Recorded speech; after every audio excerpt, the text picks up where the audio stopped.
Boa tarde, meus irmãos. Nós vamos iniciar nossa reunião da tarde, lembrando os irmãos por olhar os celulares, colocar no modo silencioso ou desligados. Vamos elevar o nosso pensamento a Deus, nosso Pai, a Jesus, nosso bom e amado Mestre, agradecendo a eles pelas bênçãos, o amparo, a assistência que temos recebido, pelas suas misericórdias em nossas vidas. Agradecemos a Jesus a oportunidade de estudarmos os seus ensinamentos através do Consolador prometido, que tem nos explicado a respeito da lei de Deus, a respeito da lei de evolução e progresso. Pedimos ao Senhor que a nossa visão espiritual seja aumentada, seja acrescentada, para que possamos extrair das lições da tarde aquilo que mais necessitamos. Ave Maria, cheia de graça, o Senhor é convosco.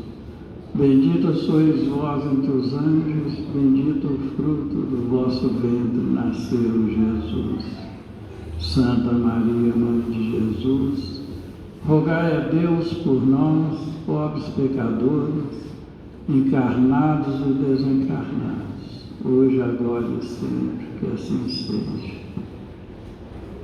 E em nome de Deus, nosso Pai, de Jesus, nosso bom e amado Mestre, e de Paulo de Tarso, patrão de nossa casa, de oração, estudo e trabalho, pedimos permissão para iniciarmos a nossa reunião da tarde, na santa e bendita paz do Senhor, que assim seja. Meus irmãos, essa tarde, por nossos estudos, as nossas reflexões, nós temos o capítulo 2 do Evangelho segundo o Espiritismo, que tem o título de Meu Reino Não É Desse Mundo. E os nossos estudos da tarde se referem ao item 5, que tem o subtítulo de O Ponto de Vista. O principal ensinamento de Jesus nesse capítulo são dos registros de São João, em que ele nos conta que Pilatos, tendo entrado de novo ao palácio e feito vir Jesus à sua presença, perguntou-lhe: És o rei dos judeus? Respondeu-lhe Jesus: Meu reino não é deste mundo. Se o meu reino fosse deste mundo, a minha gente houvera combatido para impedir que eu caísse na mão dos judeus. Mas o meu reino ainda não é aqui. Disse-lhe então Pilatos: És, pois, rei? Jesus lhe respondeu: Tu dizes, sou rei. Não nasci e não vim a este mundo, senão para dar testemunho da verdade. Aquele que pertence à verdade escuta a minha voz. São João capítulo 18, versos 33, 36 e 37. E o comentário de Allan Kardec a respeito do ponto de vista de nossas vidas nos fala: a ideia clara e precisa que se faça da vida futura proporciona inabalável fé no porvir, fé que acarreta enormes consequências sobre a moralização dos homens, porque muda completamente o ponto de vista sobre o qual encaram eles a vida terrena. Para quem se coloca pelo pensamento na vida espiritual que é indefinida, a vida corpórea se torna uma simples passagem, breve estada num país ingrato. As vicissitudes e tribulações dessa vida não passam de incidentes que ele suporta com paciência, por sabê-las de curta duração, devendo seguir-se-lhes um estado mais ditoso. A morte nada mais restará de aterrador. Deixa de ser a porta que se abre para o nada e torna-se a que dá para a libertação, pela qual entra o exilado numa mansão de bem-aventurança e de paz. Sabendo temporada e não definida a sua estada no lugar onde se encontra, menos atenção presta às preocupações da vida, resultando-lhe daí uma calma de espírito que tira aquela muito do seu amargor. Pelo simples fato de duvidar da vida futura, o homem dirige todos os seus pensamentos para a vida terrestre, sem nenhuma certeza quanto ao porvir, quanto ao futuro, dá tudo ao presente. Nenhum bem divisando mais precioso que os da terra. Torna-se qual criança que nada mais vê além de seus brinquedos.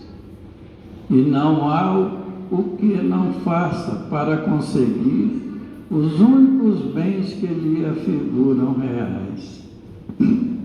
A perda deles lhes ocasiona caustigante pesar, um engano, uma decepção, uma ambição insatisfeita, uma injustiça de que seja vítima, o orgulho ou a vaidade feridos, são tantos outros tormentos que lhe transforma a existência numa perene angústia, infligindo-se ele, desse modo, a si próprio, a verdadeira tortura de todos os instantes. Colocando o ponto de vista de onde considera a vida corpórea no lugar mesmo em que ele aí se encontra, vastas proporções assume tudo que o rodeia. O mal que o atinja, como o bem que toque aos outros, grande importância adquire aos seus olhos. Aquele que se acha no interior de uma cidade, tudo lhe parece grande. Assim os homens que ocupem as altas posições, como os monumentos, suba ele, porém, a uma montanha, e logo bem pequenos lhes parecerão os homens e coisas. É o que sucede ao que encara a vida terrestre do ponto de vista da vida futura. A humanidade, tanto quanto as estrelas do firmamento, perde-se na imensidade. Percebe, então, que grandes e pequenos estão confundidos como formigas sob um montículo de terra, que proprietários e potentados são da mesma estatura, e lamenta que essas criaturas efêmeras e a tantas canseiras que se entreguem para conquistar um lugar que tão pouco as elevará e que por tão pouco tempo conservarão. Daí se segue que a importância dada aos bens terrenos está sempre em razão inversa da fé na vida futura. Essa tarde os comentários são do André e da Dona Luzia. Passamos a palavra ao André.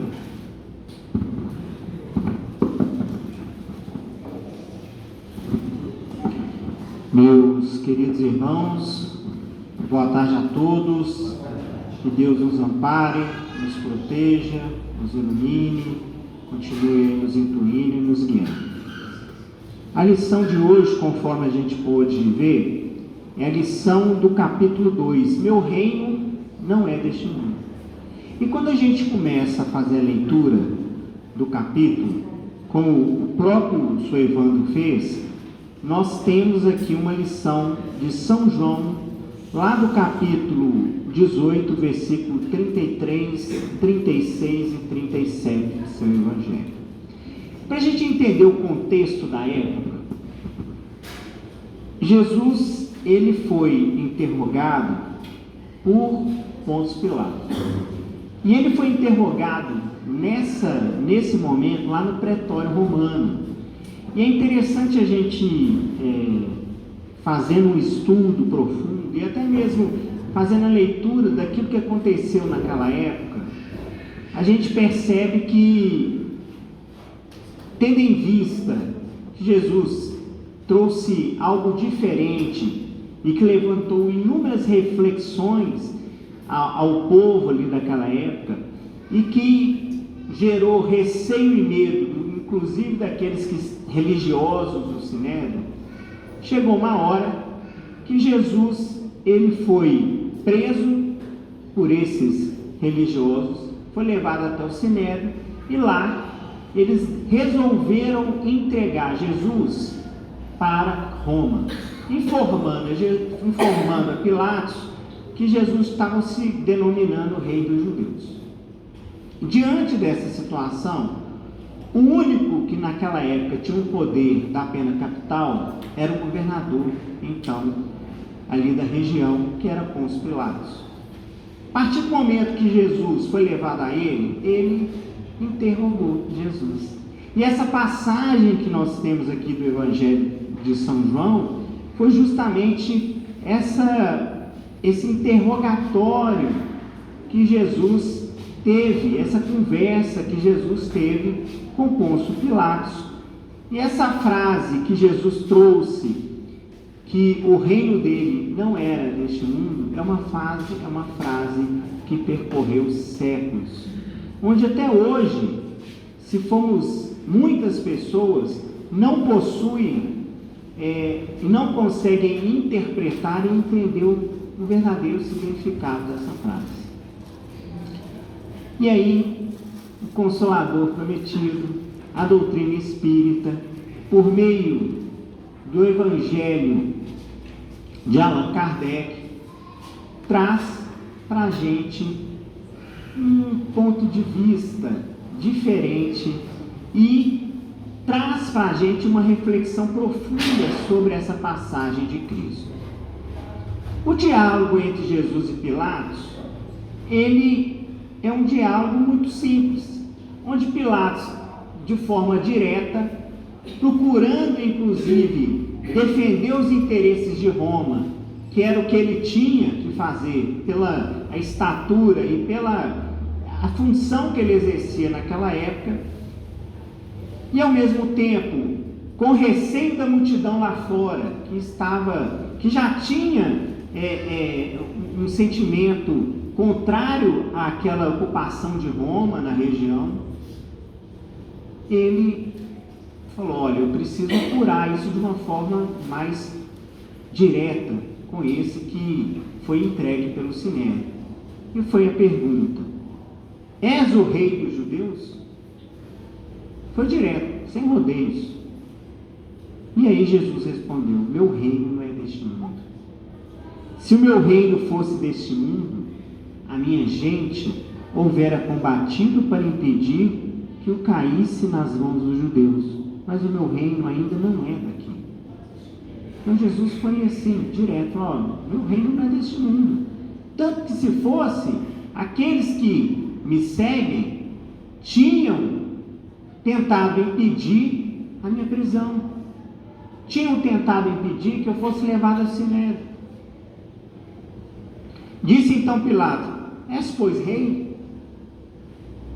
Fez a pergunta de uma forma diferente, para poder encontrar uma resposta. Jesus então lhe respondeu: tu o dizes, sou rei. Não nasci e não vim a este mundo, senão para dar o testemunho da verdade. Aquele que pertence à verdade, escuta a minha voz. E aí, Jesus não nega, mas ao mesmo tempo demonstra para Pilatos que ele veio para trazer uma nova verdade, algo novo, que é a sua boa nova. E aí, a partir do momento que a gente faz uma análise desse diálogo, a gente vê uma distinção fundamental entre os dois reinos. O primeiro reino é o reino material, o reino terreno. É aquele reino que o Pilatos estava preocupado em defender, em virtude do exercício da sua autoridade como um romano. E nós temos também um outro reino, que é o reino espiritual. Serve como uma chave para que a gente possa transformar completamente a maneira como podemos encarar a vida, as nossas dores, as nossas alegrias, as nossas dificuldades, a nossa existência atual aqui na Terra. A partir do momento que a gente começa a fazer essa reflexão, a gente percebe como muitas vezes realizamos uma interpretação errônea daquilo que nós estamos aqui fazendo na Terra. Como muitas vezes, se a gente tem uma análise puramente materialista, esquecendo do entendimento da existência de uma vida futura, a verdadeira vida nossa, que é a vida espiritual, e aqui passamos na Terra pensando apenas em arrecadar títulos, patrimônios e procurar viver a nossa vida somente para nós mesmos, esquecendo aqueles que estão à nossa volta, esquecendo dos valores e princípios deixados por Cristo há mais de 2000 anos atrás.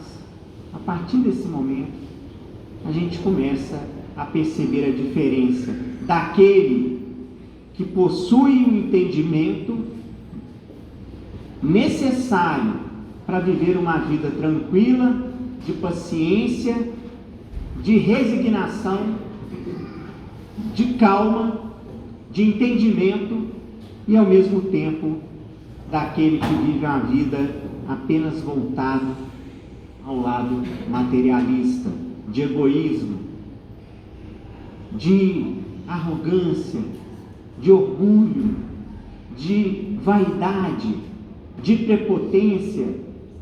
São duas questões diferentes. O Evangelho, ele traz para a gente uma lição que faz a gente pensar da ótica e do ponto de vista de como devemos verdadeiramente olhar e seguir a nossa vida. Ele faz uma comparação, Kardec, que aqueles que têm uma visão focada na vida terrena, a vida ela é o fim de tudo. Ou seja, nós vivemos só uma vez. É como se aquela vida ela existiu e se não vivermos dela de forma intensa, nós vamos simplesmente deixar passar as oportunidades. O presente é a única realidade e todos os pensamentos e esforços se concentram nessa existência. Já aquele que tem uma visão focada na vida futura, diferente, ele acha que a vida corpórea é uma simples passagem, é uma etapa da nossa evolução, é um degrauzinho que nós subimos na nossa escada evolutiva, é um breve até logo, é uma jornada muito maior e indefinida, que vai depender de cada um de nós. E a partir do momento em que nós realizamos e procuramos fazer a nossa transformação diária, essa jornada ela vai ser passada de forma, não ser passada de forma em branco, mas ela vai ser passada de uma forma útil, proveitosa, conforme nós pensamos lá quando estávamos no mundo espiritual. E a reação às dificuldades? O Evangelho traz isso também. Ele fala que aquele que tem a vida voltada e focada na vida terrena, leva as decepções e ambições como verdadeira tortura, com revolta. O sofrimento simplesmente é uma angústia, onde ele vive aquilo pensando que essa angústia, ela é uma situação onde ele não merece passar e que, por sua vez, ele cria uma revolta com tudo e com o mundo e com todos à sua volta. Já a reação daquele que acredita na vida futura é diferente. As atribulações são suportadas com paciência, com resignação. É tão bom a gente imaginar e pensar que o nosso sofrimento ele é passageiro, que muitas vezes o que nós estamos passando é uma etapa da vida para que a gente possa fortalecer, ou até mesmo para que a gente possa pagar algo que foi realizado no passado. É vista como incidentes de curta duração, que antecedem um estado mais feliz. Então, é um momento onde aquele momento de sofrimento, ele acaba sendo um instrumento para, inclusive, a nossa perfeição. É assim que enxerga aquele que pensa na vida futura. E no que diz respeito à morte? Qual que é a visão daquele materialista que não acredita na vida futura, apenas na vida terrestre? Representa o medo e a incerteza do nada, o fim aterrorizador de tudo o que se conhece. Porque se a pessoa não acredita na vida futura, numa vida espiritual, morreu, acabou. Simplesmente se encerra. E aí vem o receio. Se você vive dessa forma, se você não acredita em algo após a morte, é lógico que você vai ficar com medo da morte. É lógico que você vai ficar com receio. É lógico que você vai encarar a perda de um ente querido com sofrimento profundo do distanciamento. É lógico que você vai se revoltar em decorrência disso. Por quê? Porque você não tem entendimento. O seu entendimento ele é minúsculo, perto da imensidão de que é o mundo espiritual. E já a visão da morte, para aquele que tem uma vida futura, como um paradigma da sua existência, é a porta que dá para a libertação, segundo o Evangelho. É a passagem do exílio para uma mansão de bem-aventuranças e paz, onde aquilo que você fez de bom será realmente computado e você vai prestar contas. Da mesma forma, aquilo que você fez de ruim também será computado, e você chegando no mundo espiritual, você vai prestar contas. Você pode ter a sua paz de espírito por ter sido uma pessoa que procurou seguir os ditames de Cristo, procurando lutar contra as suas imperfeições e procurando fazer o seu melhor, como você também pode ter o arrepio da consciência pesada por ter feito aquilo que, infelizmente, não foi o melhor para a sua estadia aqui na Terra, porque você não procurou lutar contra os seus defeitos, mas sim você acabou fazendo com que esses defeitos ficassem em evidência. E aí, passando com isso a sua vida e a sua oportunidade de subir um degrauzinho, de realizar a sua reforma íntima. Então é assim que é a visão. E no que diz respeito aos bens materiais, o patrimônio adquirido aqui na Terra, para aquele que vive a vida terrena, acredita que os bens e as posições sociais da Terra são vistos como únicos e reais. Os títulos, tudo parece vasto e avassalador. Tudo parece simplesmente, se você não tem título, se você não tem patrimônio, se você não é uma autoridade, você é simplesmente um nada, segundo o entendimento desse. E aí bate a revolta, bate o desespero, bate a tristeza. A pessoa vive de uma forma difícil. Já aquele que acredita na vida futura tem um ponto de vista diferente. Como alguém que sobe uma montanha, segundo a informação do Evangelho, e vê sobre uma montanha todos iguais. E vê a cidade pequena lá embaixo, as pessoas pequenininhas, as coisas terrenas, elas perdem a sua importância de forma esmagadora e são vistas em sua justa proporção. Onde todos nós somos filhos de Deus, onde todos nós somos imperfeitos, onde todos nós viemos aqui na terra com uma missão, com um motivo, não viemos aqui a passeio, não viemos aqui para simplesmente passar o tempo. Não, nós viemos com um propósito, programado lá no mundo espiritual, e cada um de nós, de certa forma, conhece um pouquinho desse propósito. Porque todos nós aqui sabemos onde o nosso calo dói. Todos nós aqui sabemos onde estão os nossos defeitos e onde nós temos que melhorar. A partir do momento que nós fazemos essa reflexão, esse autoconhecimento, e percebemos da necessidade da mudança, nós estaremos dando um passo gigantesco para a nossa transformação. E assim é que pensa aquele que acredita na vida futura.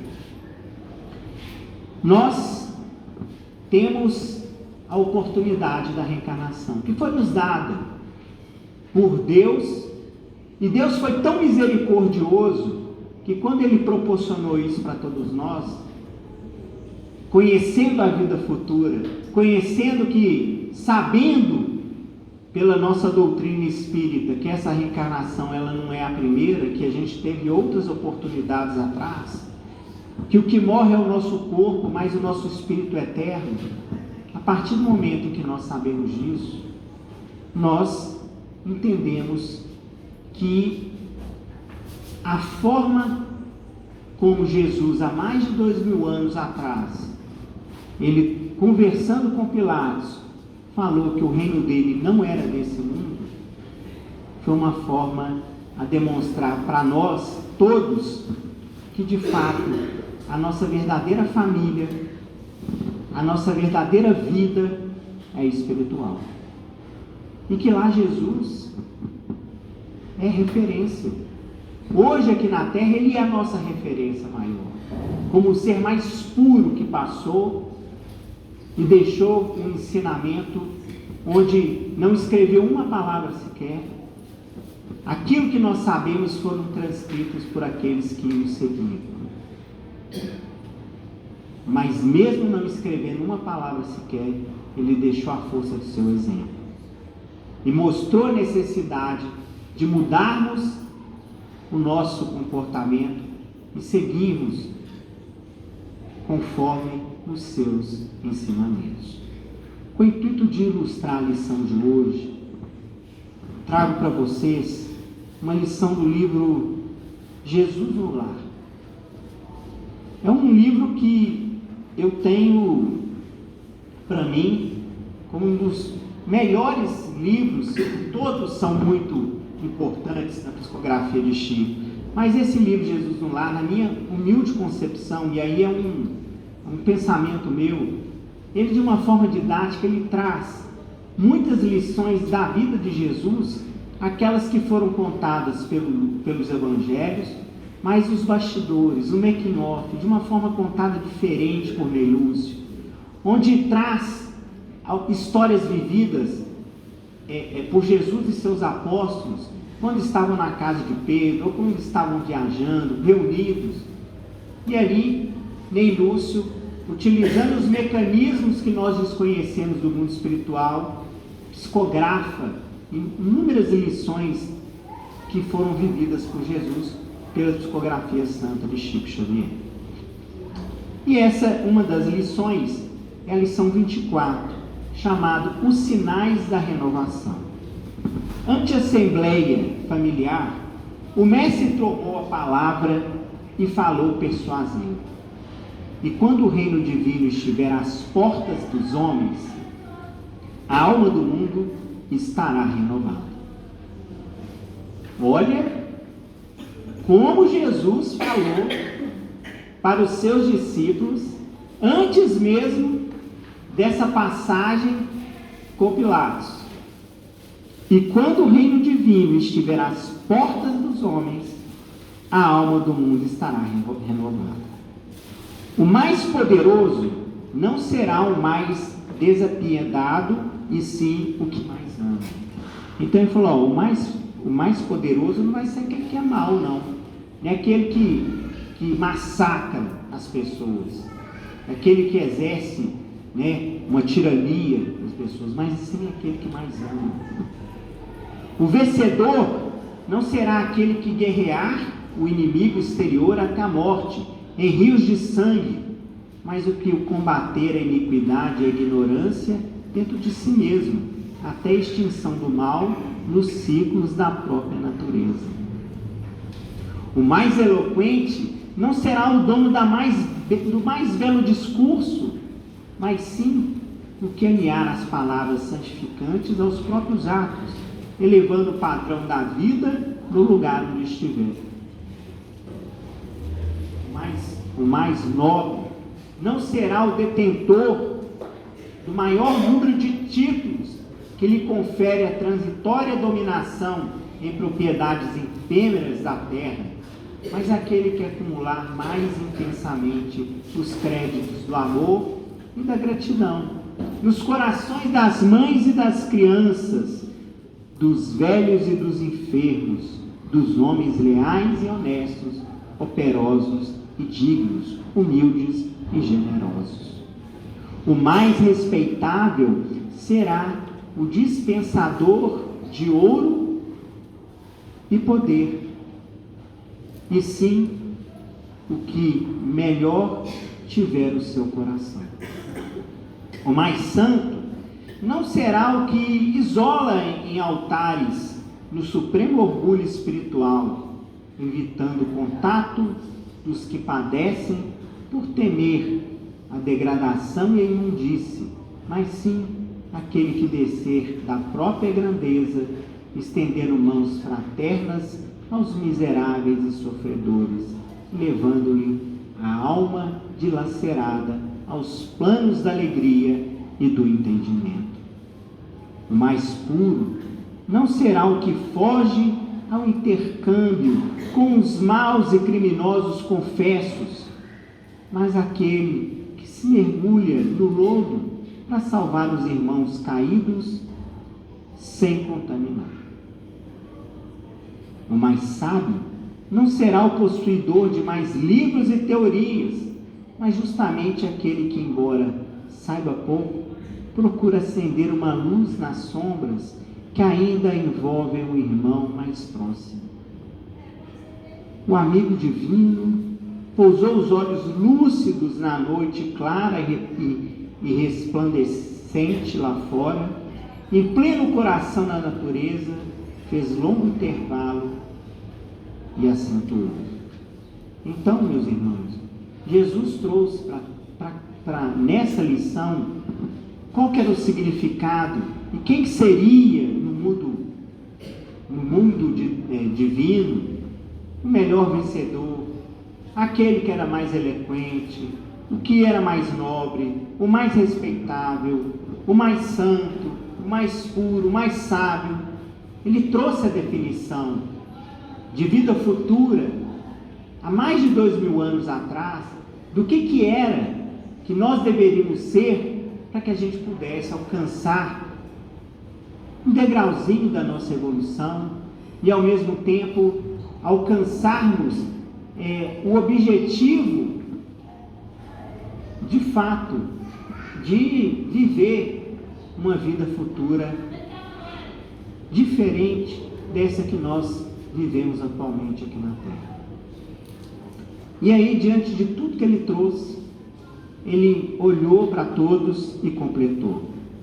Nessa época sublime, os homens não se ausentarão do lar em combate aos próprios irmãos, por exigência de conquista ou pelo ódio da raça, em tempestade de lágrimas e sangue, porquanto estarão guerreando as trevas da ignorância, as chagas da enfermidade, as angústias da fome e as torturas morais de todos os matizes.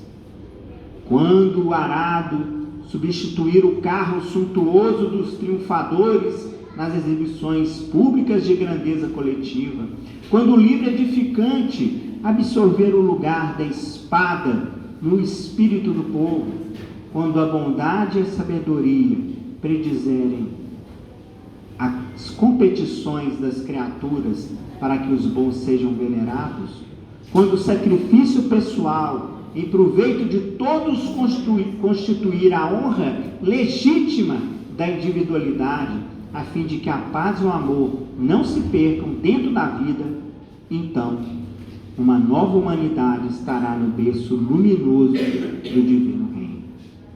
Nesse ponto, a palavra doce e soberana fez branda pausa e lá fora, na tepidez da noite suave, as estrelas fulgentes e cintilantes no alto pareciam saudar essa era distante. Então, meus irmãos, a lição de hoje, ela traz um consolo para os nossos corações e faz a gente pensar de que todos nós temos a possibilidade, sim, de viver um novo tempo, de viver uma nova situação, de transformarmos a nossa vida, de sermos melhores, porque temos dentro dos ensinamentos de Cristo, traduzidos pela doutrina espírita, a certeza de que muitas vezes aquele sofrimento que passamos ele é passageiro, e que a partir do momento em que enxergamos a nossa vida com um ponto de vista diferente, poderemos transformar a nossa existência aqui na Terra e sermos pessoas melhores, para que quando regressarmos no mundo espiritual, possamos estar numa situação diferente daquela quando nós regressamos aqui na Terra. Que Deus nos ampare, nos proteja, nos abençoe sempre.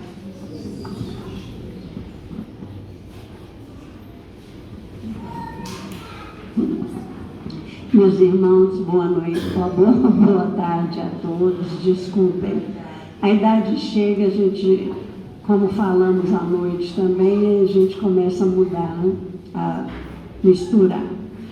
Bom, o André já nos trouxe aqui a lição e tema dessa tarde.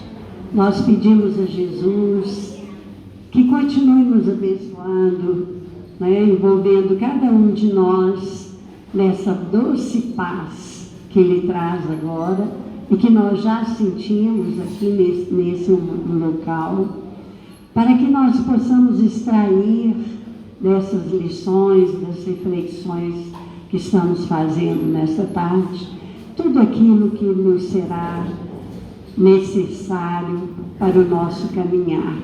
Vai com Deus, meu filho.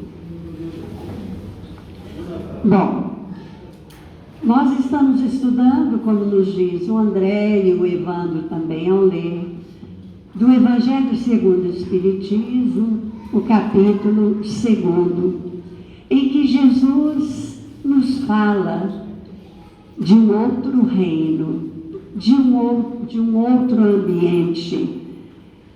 Neste capítulo 2, ou no capítulo 2, nós vamos ver Jesus nos alertando com relação à imortalidade, com relação à vida futura.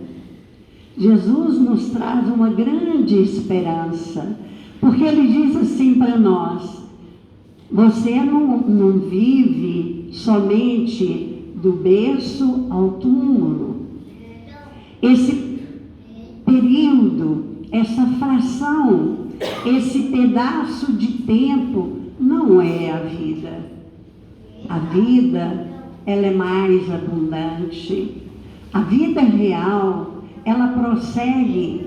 Então nós estamos aqui na terra, do berço ao túmulo, numa existência, num pequeno ou numa fraçãozinha de tempo dentro da vida.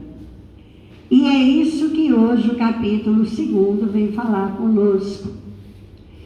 Nosso patrono, Paulo de Tarso, na primeira epístola aos Coríntios, ele nos faz um alerta, como fez àqueles que frequentavam a igreja de Corinto.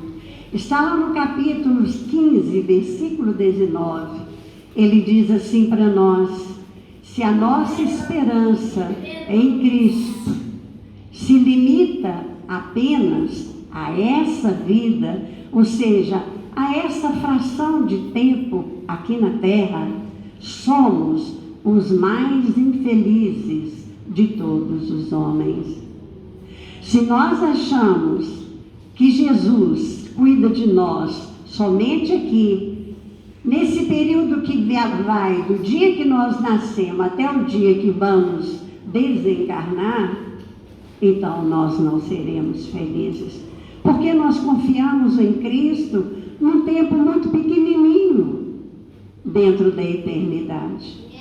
E Jesus, na sua infinita misericórdia, quando ele vem e passa por todo aquele sacrifício que ele passou, e sendo crucificado, no terceiro dia ele ressuscita. E ao ressuscitar, ele começa a abrir para nós os véus que escondiam o significado da vida futura. Ao ressuscitar, Jesus diz para nós: a vida não termina, a vida continua, a vida é abundante, ou seja, ela não pode acontecer somente num pequeno período de 30, 40, 50, 100 anos.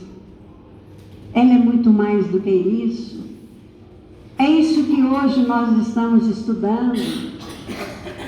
Então, com isso, Jesus nos mostra aí a nossa necessidade desta compreensão, para que percamos o medo. Desde a antiguidade, todas as escolas religiosas falam da vida futura. Nós já encarnamos muitas vezes e já passamos por várias escolas religiosas. Nós já ouvimos falar dessa vida futura, mas até hoje nós temos medo. Nós temos medo da morte. Nós ficamos angustiados. Por quê? Porque nós ainda não guardamos essa fé raciocinada, essa fé que pela infinita misericórdia de Jesus, Ele nos envia a maneira de adquiri-la através do Consolador, que Ele mesmo prometera. E a doutrina então chega até nós, a doutrina espírita, para abrir mais os véus, para nos mostrar a vida futura em toda a sua plenitude. Nós vamos encontrar então, através da doutrina espírita, os testemunhos. Nós vamos encontrar por meio da doutrina espírita as mensagens. O André acabou de ler uma aqui para nós.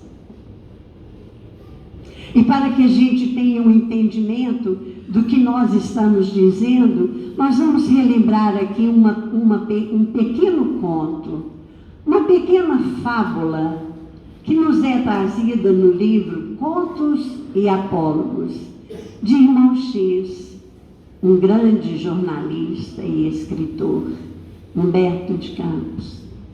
Ele, então, na espiritualidade, nos traz essa mensagem, a continuar a dizer para nós A vida continua. E é uma mensagem muito interessante, uma fábula muito bonitinha, que ele vai fazer uma analogia e nós vamos aproveitar tudo aquilo que o nosso irmão André trouxe para nós pela inspiração divina. Nós vamos aproveitar e dentro dessa fábula vamos trabalhar um pouquinho. É o capítulo 29, chamado No Reino das Borboletas. Ele vai nos contar uma história passada no reino das borboletas, desse inseto que a gente conhece como borboletas. São insetos que pertencem à ordem Lepidopteros. Gente, desculpa, o nome é muito grande. Aí a língua enrola toda para falar, né? Mas, vamos lá. Conta-nos, irmão X, que à beira de um charco, ou seja, de um terreno alagadiço, de um pântano, uma formosa borboleta, fulgurante aos raios do sol, pousou sobre um ninho de larvas, de pequenas lagartas, e falou para as pequeninas lagartas, atônitas, que a olhavam para ela, confusas, admiradas, e ela então diz: não temam, sou eu, a vossa irmã. Eu venho para comunicar a todos vós a esperança. Nem sempre permanecereis coladas à terra, ao pântano. Tende calma, guardem no coração a fortaleza, a fé, a paciência. Isso era a borboleta falando com as lagartinhas, né? Esforçai cada uma de vocês para não sucumbir aos golpes da ventania que de quando em quando varre a paisagem. Isso tem algo em comum conosco? De vez em quando nós somos, né, açoitados pela ventania das vicissitudes, das dores, das dificuldades, não é assim mesmo? Então ela falava com elas: tenham fé, tenham calma, tenham paciência, esforçai-vos por não sucumbir aos golpes da ventania que de quando em quando varre a paisagem. Esperem. Depois de algum tempo vem o sono que vos aguarda. Quando acordares, acordarão com asas de puro arminho, refletindo o esplendor solar. Então, não mais vos arrastarei presas num solo úmido, triste, num local de sofrimento e dor. Adquires preciosa visão da vida, ou seja, vão passar a enxergar de forma diferente a vida. Subireis muito alto, e vosso alimento já não será mais as folhas do charco, mas o néctar das flores.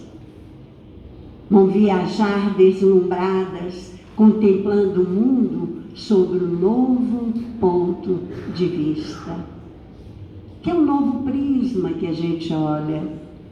É a forma como nós vemos a vida. Isso que é o ponto de vista. É a forma como nós agimos dentro da vida.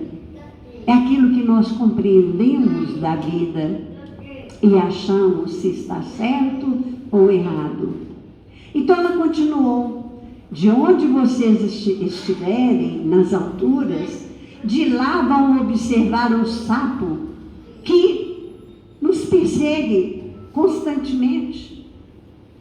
Vão observar também o mesmo sapo castigado pela serpente, que os destrói. Vereis também a serpente que fascina o sapo. E, fustigada esta serpente, vocês vão ver pelas armas do homem. Então haveria uma mudança, porque até então a única coisa que fazia medo nelas era o sapo. É como nós, a única coisa que faz medo em nós é a morte. Quando nós estivermos num plano mais elevado, nós vamos ver aquilo como algo muito mais simples. Como o André nos diz aqui, e que o Evangelho vem trazer para nós. Enquanto a mensageira deu uma pequena pausa, ela escutava ali os comentários que surgiam entre as lagartas. Ah, não posso crer no que vejo, dizia uma. Outra, que misteriosa e bela criatura. Uma terceira perguntava, será uma fada milagrosa? E a outra, nada possui de comum conosco. A borboleta, então, irradiando o suave perfume dos jardins por onde ela já havia passado, fez uma leve mesura, sorriu e continuou. Não vos confieis a incredulidade. Não guarde no coração a incredulidade. Acreditem, tenham fé. E aí dizia ela, minhas asas são parte integrante da nova forma que a natureza vos reserva. E o que os espíritos superiores falam conosco, meus irmãos? Que nós somos espíritos em aprimoramento. E para chegarmos ao alvo final, nós vamos precisar de duas asas. A asa da sabedoria, que nós adquirimos com o desenvolvimento da nossa inteligência e com o adquirir conhecimentos. E a outra asa que nós precisamos é a asa do amor. Bem-aventurados os puros de coração, porque verão a Deus. O amor é o sentimento que vai nos tornar puros, para que nós possamos um dia estar em comunhão plena com o nosso Pai, para vê-lo, para conhecê-lo. E essa é a finalidade da nossa vida. E aqui a gente está vendo irmão X fazendo uma comparação conosco. E ele continua dizendo assim, olha, ontem eu vivia convosco, vivia aqui junto a vocês. Amanhã vocês viverão comigo. Vão equilibrar-se no imenso espaço, desferindo voos sublimes à plena luz. Vão ser libertadas desse charco, desse pântano. Vão elevar-se felizes. Vão conhecer a beleza de outros campos floridos. Vão conhecer a delícia da altura e a largueza do firmamento. Logo após, lançando carinhoso olhar para a sua família alvoroçada, a borboleta distendeu o corpo colorido e, num gracioso volitar, desapareceu. Nisso, chega ao ninho uma lagarta mais velha. Era a orientadora das pequenas. E ao ouvir aquele alvoroço, ao ouvir aquela confusão, porque as jovens ficavam, deslumbradas com tudo que ouviram.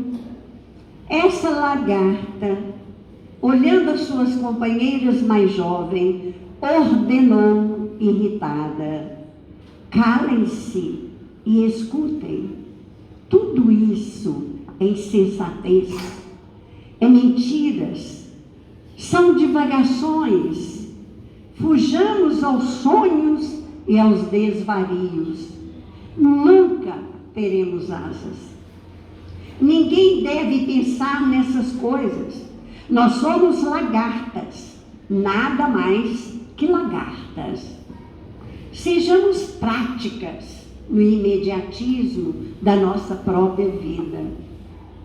Será que nós temos algo em comum também com esse pensamento?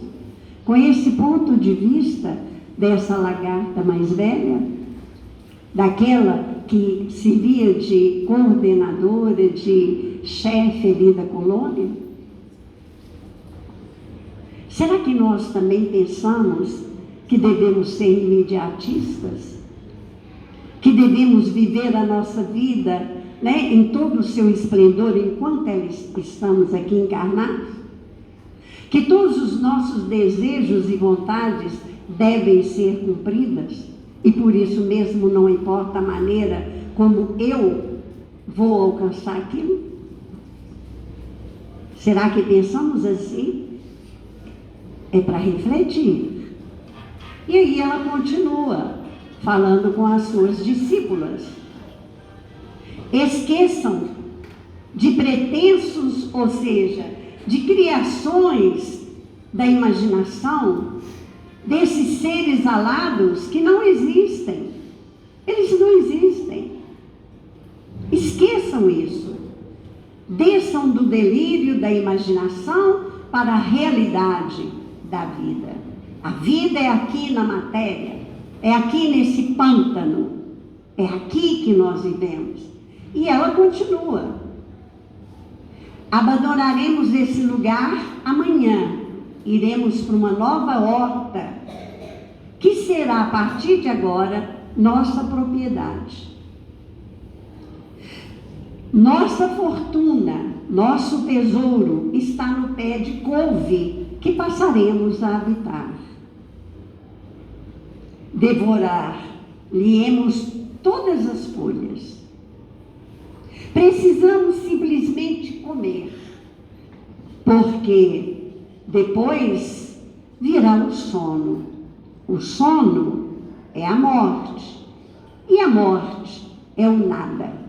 Depois da morte, nada mais. Esse era o ponto de vista daquela lagarta. E que nós hoje percebemos que muitos, até mesmo alguns cristãos, também têm esse ponto de vista. Aproveitar o máximo na terra. Aproveitar tudo que a terra tem para oferecer, porque a vida é curta.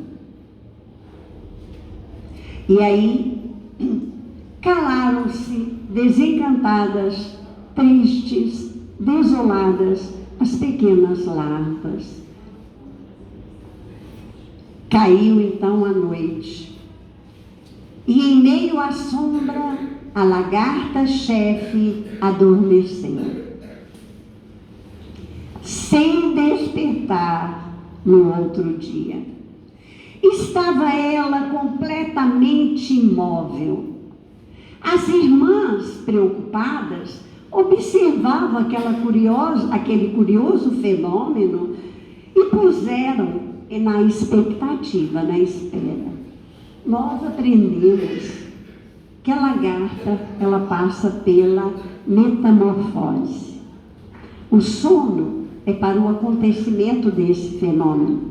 Ela fica dependurada e o próprio corpo traz em si condições de formar o casulo. E ela então dorme por um tempo. E as suas irmãs mais novas observavam ali aquele fenômeno com expectativa. Findou-se algum tempo. Com infinito assombro, As lagartas mais novas repararam que a orgulhosa e descrente orientadora se transformara numa veludosa falena voejante e leve. Ou seja, ela havia se transformado numa borboleta noturna, que muitos de nós chamam de mariposa. É uma falena. Elas ficaram olhando abismadas aquele acontecimento, porque num determinado tempo rompe-se o casulo. E a essência daquele animalzinho, daquele inseto, sai numa nova forma, como uma borboleta. É o que a borboleta havia dito para elas. Desse novo, do futuro, da vida futura. E aí, irmão X termina a fábulazinha, a história, e ele diz assim para nós, anotando a lição breve e simples: creio que há muitos pontos de contato entre o reino dos homens e o reino das borboletas. Então, meus irmãos, uma coisa é verdadeira: o Cristo abriu para nós o véu da vida futura. Acreditando nós ou não acreditando, acontece. E aquela falena, aquela borboleta noturna descobriu isso quando saiu a voar. Que Jesus nos abençoe a todos.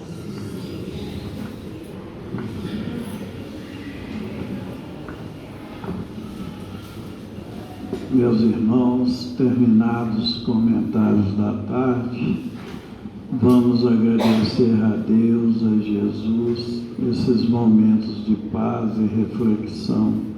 Pedimos ao nosso irmão Euler que nos faça a prece.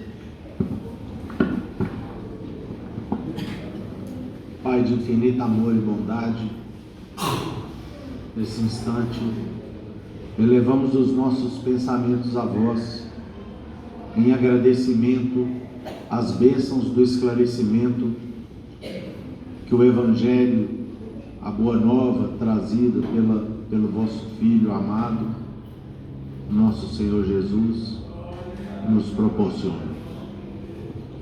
Que esses ensinos possam calar fundo em nossos corações e que possamos aproveitá-los para uma reflexão a respeito dos pontos que precisamos melhorar em nossas vidas, da necessidade do aperfeiçoamento, do aprimoramento das nossas atitudes, visando uma melhor vivência ao longo do tempo que nos resta nessa encarnação. Aproveitamos, Senhor, para pedir o amparo a todos aqui presentes, aos nossos familiares, aqueles que sofrem.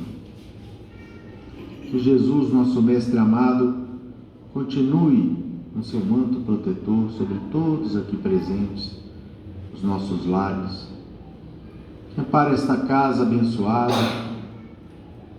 onde nós buscamos as forças que nos ajudam a suportar as dificuldades da vida que nós mesmos criamos em torno de nós. Pedimos ainda que a Boa Nova de Jesus possa estar sempre em nossas cogitações, nos estudos realizados aqui nessa instituição abençoada.